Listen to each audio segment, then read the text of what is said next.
नमस्कार साथियों, मैं गोल्डी बरेजा। साथियों, आज इस वीडियो के माध्यम से मैं अपने व्यापारी भाइयों की समस्या, अपने व्यापारी भाइयों का दर्द कि किस तरह से हमारे व्यापारी भाई इस लॉकडाउन के दौरान एक ऐसे दोराहे पर आकर खड़े हो गए हैं जहां से ये तय कर पाना मुश्किल हो रहा है कि हम कहां जाएं। मैं ये समस्या हमारे हरियाणा के माननीय मुख्यमंत्री श्री मनोहर लाल खट्टर जी, माननीय डिप्टी सीएम दुष्यंत चौटाला जी व हमारे फरीदाबाद के डीएम श्री यशपाल यादव जी के समक्ष रखना चाहता हूं।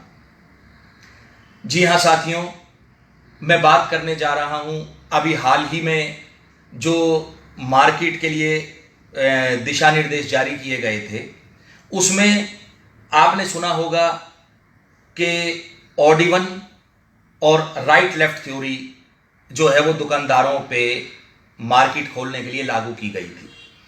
साथियों, मैं आपको ये ऑड इवन और राइट लेफ्ट की थ्योरी थोड़ा सा विस्तृत करके बताना चाहता हूँ।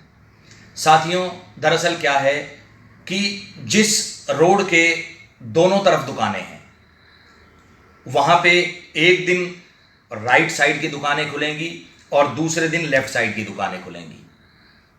इसके बाद हुड्डा मार्केट हो या फिर ऐसा रोड जहां पर एक तरफ मार्केट है और दूसरी तरफ मार्केट नहीं है, वहां पर ऑड और इवन के हिसाब से दुकानें खोली जाएंगी।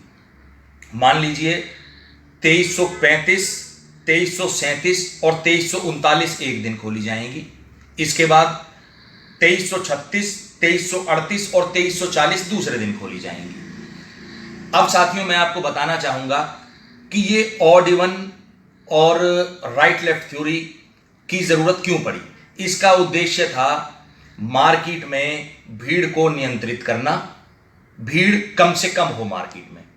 लेकिन साथियों, मैं आपको बताना चाहूंगा, सिर्फ बताना ही नहीं बल्कि मैं ये साबित करके दिखाऊंगा आपको कि ये जो थ्योरी है ये बिल्कुल निरर्थक है, बेमायना है और ये एक विफल प्रयोग है।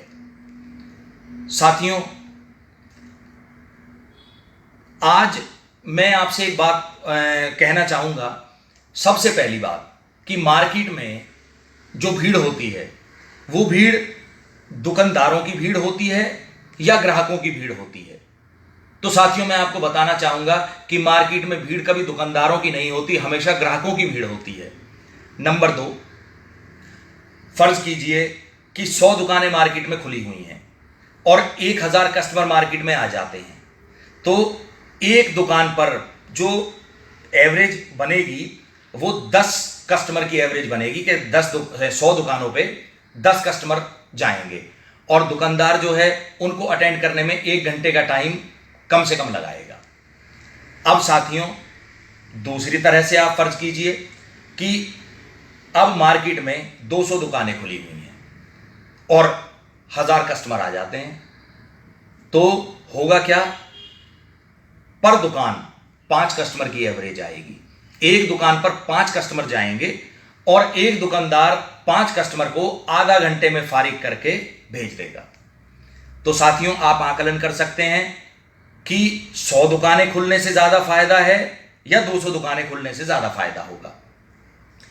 अब साथियों, मैं इसके दुष्परिणाम आपको बताना चाहूंगा कि इस थ्योरी के क्या दुष्परिणाम हो रहे हैं। साथियों, लॉकडाउन के दौरान हम व्यापारियों की यह हालत हुई कि 2 महीने हमने अपनी दुकानों को लगातार बंद रखा। हमने 10 रुपए की भी बोहनी हमारे किसी दुकानदार ने नहीं की 2 महीने लगातार। लेकिन हमने बच्चों के स्कूलों की फीस भरी, बैंक की ईएमआई भरी, बिजली के बिल भरे, अपनी लेबर को हमने तनख्वाह दी, लेकिन हमारे पास 10 रुपए कहीं से नहीं आए। तो आप साथियों आइडिया लगा सकते हैं कि आज के इस माहौल में आदमी महीने में जो कमाता है उतना ही उसका खर्चा भी है। और ये सिर्फ हमारे लिए लागू नहीं है, ये चीजें हमारे नौकरी पेशा भाइयों के लिए भी लागू हैं। लेकिन पहले तो हमारे साथ चलो जो भी हुआ हमने उसको हंसते हंसते सहन कर लिया। आपदा का वक्त था, कोई चारा नहीं था। 2 महीने दुकानें हमारी बंद रहीं। उसके बाद हमारी दुकानें खोली गईं, लेकिन एक दिशा निर्देश दे दिया गया कि इसमें राइट लेफ्ट और ऑड इवन की थ्योरी अप्लाई होगी। अब उसके बाद आज आप आकलन करके देखिए कि महीने में मात्र एक व्यापारी 11 से 12 दिन तक दुकान खोल पा रहा है। साथियों, महीने भर के खर्चे और मात्र 11-12 दिन में कैसे आप कल्पना कर सकते हैं कि एक दुकानदार अपने घर का गुजारा कर सकता है।